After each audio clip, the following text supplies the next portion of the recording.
కర్నూలు జిల్లా ఎమిగనూరులో YCP incharge మార్పుపై అసంతృప్తులు చెలరేగాయి. ఎమిగనూరు వైసీపీ నేతలు కార్యకర్తలతో చర్చించకుండానే వైసీపీ అధిష్టానం రాజీవ్ రెడ్డికి ఇన్ఛార్జ్ బాధ్యతలు ఇవ్వడంపై బుట్టా రేణుకా వర్గీయులు అసంతృప్తి వ్యక్తం చేస్తున్నారు. దీంతో మాజీ ఎమ్మెల్యే ఎర్రకోట చెన్నకేశవరెడ్డి అల్లుడు బసిరెడ్డి కీలక వ్యాఖ్యలు చేశారు. చెన్నకేశవరెడ్డి మూడో తరం వ్యక్తితో పనిచేయలేమని తేల్చి చెప్పారు. మనం గౌరవించుకుంటుంటే ఆయన మాటకి ఏమి ఇబ్బంది లేదు.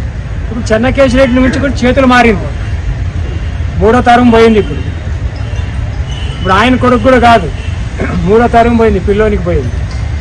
మరి ఎట్లా మనం ఇది ముందుకు పోవాలని ఒక ఆలోచనతో సభ ఏర్పాటు చేసుకున్నాం. మరి ఆయన ఏం చెప్తాడో విని ఆయన మాట కూడా ఏదో తెలుసుకొని మనకు నచ్చితే మిమ్మల్ని అందరినీ మరి ఏ విధంగా జరిగిందో ఇప్పుడు సభ చెప్పి ఏం జరిగిందో మీకు అంతా చెప్తాం. నచ్చకపోయినా మరి సమావేశం ఎల్లుండి మరి ఇంకా ఘనంగా ఏర్పాటు చేసుకొని